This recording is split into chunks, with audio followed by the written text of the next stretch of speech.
Hello po, magandang tanghali para sa inyong lahat and welcome sa ating Midday Boost program. Ngayon pong day number 8 ng ating 21 days fast of Daniel. So makikita nyo po na almost nangangalahati na tayo. Almost nakikita na natin yung day of Pentecost. We are preparing para sa araw na to. That's the reason why in few weeks, in few days, that's gonna be the main day, yung araw ng Pentecost. But during itong journey ng Pentecost, you can receive the Holy Spirit. That's why we are anointing ourselves ng oil na binigay namin sa inyo ng Holy Week. Every day, araw-araw, we keep on anointing ourselves para sa isang objective.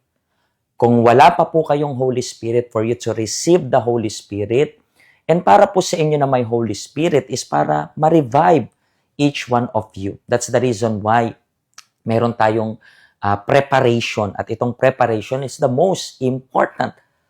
To receive the Holy Spirit, you only have to believe. Pero kapag pine-prepare natin yung sarili natin, kaya meron tayong fast of Daniel. We are staying away sa mga social media. We are staying away from all kinds of entertainment. Bakit? Kasi gusto natin na nakafocus tayo sa Panginoon. Gusto natin tayo ay focus sa salita ng Diyos. At kapag tayo ay focus sa salita ng Diyos, yung Holy Spirit nagbibigay ng guidance, yung Holy Spirit nagbibigay ng direction para sa ating lahat. And today, dahil nga day 8, pag-uusapan natin yung the Holy Spirit and the new birth. And kung meron po kayo na The Ministry of the Holy Spirit na book, pwede nyo pong mabasa yung buong page 37 hanggang 38. Pinag-uusapan yung new birth dyan. Pag sinabi nating new birth, hindi po yan name ng isang religion na sasabihin sa inyo na dapat born again, Christian ka. No. Pag sinabi nating born again, we are talking about yung tao, hindi yung church. Hindi tayo maliligtas ng church, hindi tayo maliligtas ng religion. Ang makakaligtas sa atin is yung ating personal relationship sa Panginoong Diyos. And para magkaroon tayo ng personal relationship sa Panginoong Diyos, kailangan natin nitong new birth, ipanganak muli. Para mas maintindihan nyo po, let's read itong Bible verse na ito sa libro po ng Juan, chapter 3, mula verse 3 hanggang 5. Sabi, ito ay conversation between Jesus and Nicodemus. And then, tinanong kasi ni Nicodemus, paano ba makapasok sa kaharian ng Diyos? And then sumagot si Jesus, sinasabi ko sa iyo ang totoo. Hindi mapapabilang, ibig sabihin, hindi magiging member ng kaharian ng Diyos ang taong hindi pinanganak muli. So, ibig sabihin, kailangan ng born again. Yung tao, okay?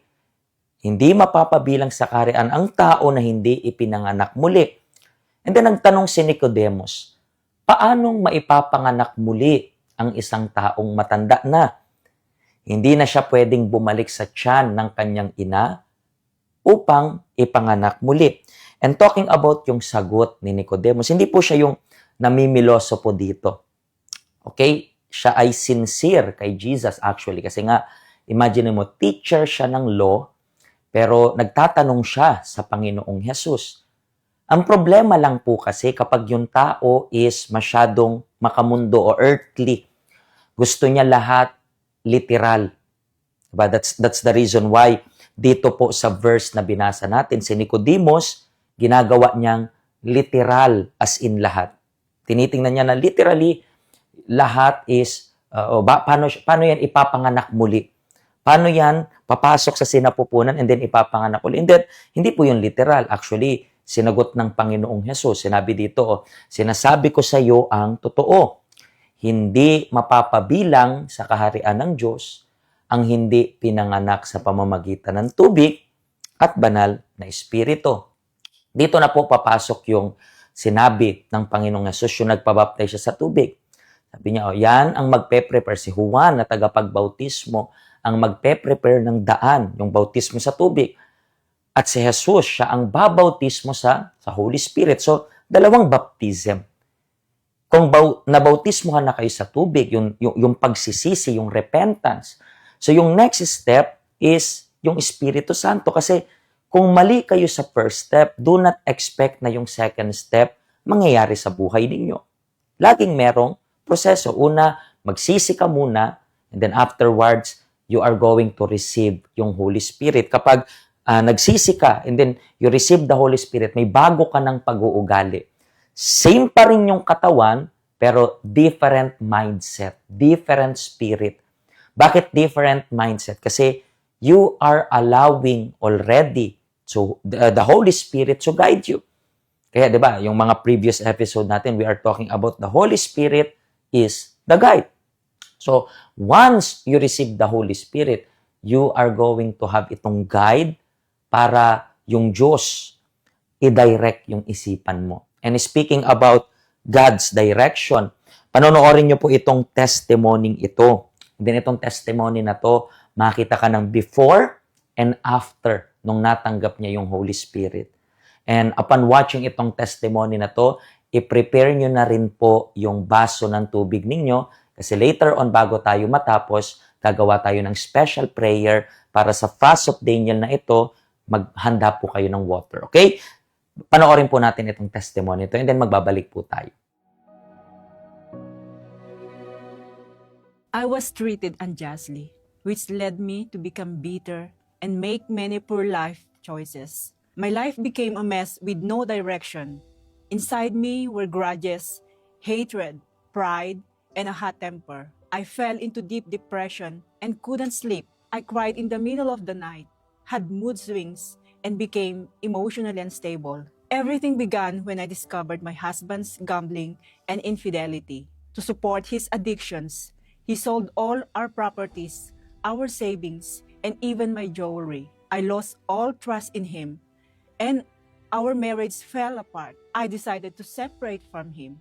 At the same time, I was drowning in loan payments, owing money to the bank and to different people. I didn't know how I would continue supporting my 4 daughters in their studies. To escape the pressure, I went partying, drinking with friends, and got involved in an online relationship, but none of it brought me peace. I was broken. I pitied myself. I had even suicidal thoughts. I became a nagging and emotional mother, which affected my work and my children. At the help center, I heard testimonies of people who overcame their problems after receiving the Holy Spirit. I realized that's what I needed. I was lost because of my disobedience to God. I understood that only the Holy Spirit could make me complete and saved. So I placed all my struggles, grudges, hatred, pride, and pressure at the altar. I surrendered the lives of my children and prayed that God would take care of them. I began welcoming him into my life with all my strength. I forgave my ex-husband and myself. And I'm glad I did because God gave me the greatest reward, His Holy Spirit. Since then, I've had inner peace. All the grudges and negativity inside me disappeared. The Holy Spirit gave me strength to do what is right and wisdom to fix my finances. Today, I am debt-free. 3 of my daughters have now graduated from university and are working. One is self-employed, another is a medical technologist, and the third is a field resource coordinator. My youngest has finished her pharmacy course.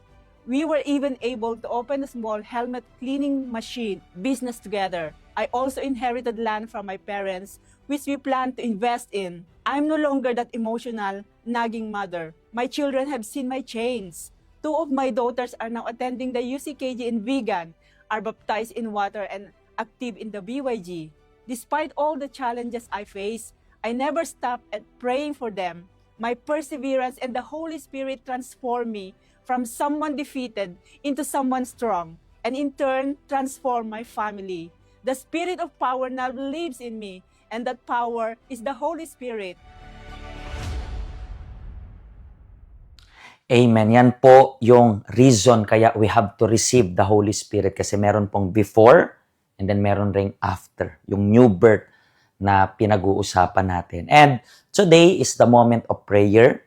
Right now, ang gagawin po natin is i-prepare nyo po yung tubig ninyo and then gagawa tayo ng prayer asking God na i-renew yung strength natin. So continue itong journey towards Pentecost. Kung hindi nyo pa po na-anoint yung sarili nyo, you can even anoint ng oil yung ulo ninyo.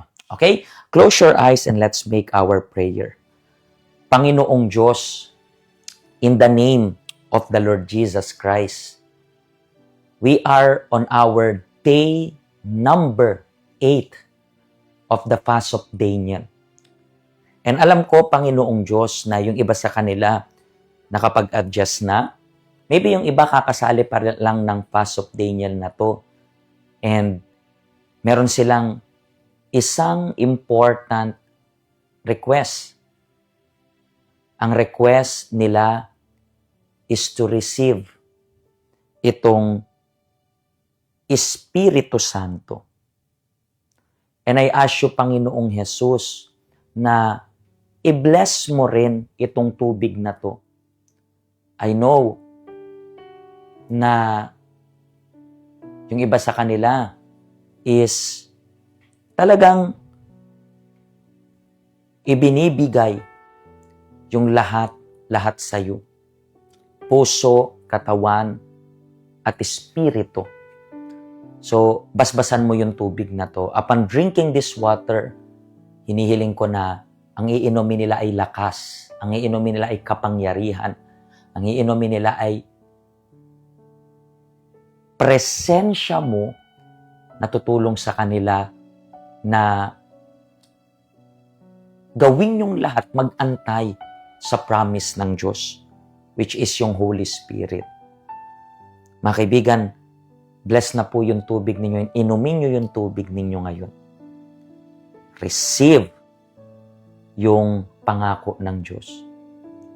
Tanggapin ninyo ngayon ang Espiritu Santo. Tanggapin nyo ngayon itong spiritual revival na kailangan ninyo. Sa pangalan ng Ama, ng Anak, at ng Espiritu Santo. Amen. Amen. That's it. So mga kaibigan, this Wednesday, meron tayong Bible study. And this coming Sunday, meron tayong Lord's Supper. So, isang week na puno ng teaching mula sa Panginoon at para i-renew yung covenant natin sa Panginoon. This coming weekend, bisitahin niyo po kami. Ito po yung ating address. Ito rin po yung ating schedule. Feel free to join us. Nandito rin po yung address. Nandito rin po yung helpline for more information. Okay? Mga kaibigan, pagpalain po kayo ng Diyos. And hopefully, magkita-kita po muli tayo this Wednesday or this coming weekend. Pero bukas, sa day 9 ng ating 21 Days Fast of Daniel, be connected once again. Okay? Pagpalain po kayo ng Diyos. Ingat kayo. Bye-bye.